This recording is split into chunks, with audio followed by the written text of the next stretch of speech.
नंदुरबार जिल्ह्यातील शहादा तालुक्यात लाचखोर एका महिला वनरक्षकाला तब्बल 17,000 रुपयांची लाच स्वीकारताना लाचलुचपत प्रतिबंधक विभागानं रंगेहात पकडलं। या कारवाईमुळे वन विभाग प्रशासनात एकच खळबळ उडाली। लाचलुचपत प्रतिबंधक विभागाकडून मिळालेल्या माहितीनुसार तेजस्विनी काळू साळुंखे पाटील वय वर्ष 34 वनरक्षक कोंढावड बीट तालुका शहादा जिल्हा नंदुरबार हिनं तक्रारदाराकडे 17,000 रुपयांच्या लाचेची मागणी केली होती। नेमकं प्रकरण काय? तक्रारदार हा ग्रामपंचायत हद्दीतील शेताच्या बांधावरील तसंच माळरानावरील काटेरी बाबूलची झाडं ग्रामपंचायतीच्या परवानगीनं तोडून गुजरात राज्यात विक्रीसाठी नेत होता। मात्र संबंधित कामकाजात कोणतीही कार्यवाही न करण्यासाठी आणि तक्रारदारास बाधा न आणण्यासाठी लाचखोर महिला वनरक्षक हिनं 17,000 रुपयांच्या लाचेची मागणी केल्याची तक्रार एसीबीकडे करण्यात आली होती।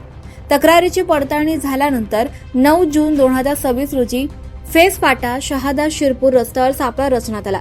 यावेळी आरोपी लाचखोर वनरक्षक हिने लाचेची संपूर्ण रक्कम स्वीकारताना एसीबीच्या पथकानं रंगेहात पकडलं। जप्त रक्कम आणि मागणी केलेली लाच 17,000 रुपये होती।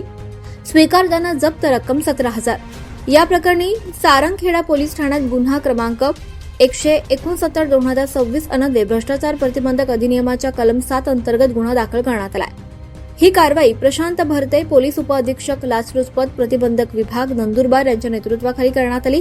सापळा पथकात सहाय्यक पोलीस निरीक्षक Vilas Patil, police head constable Narendra Patil, Vijay Thackeray, Jitendra Mahale, Sandeep Khandare तसंच महिला पोलीस अंमलदार रेश्मा परदेशी यांनी सहभाग घेतला।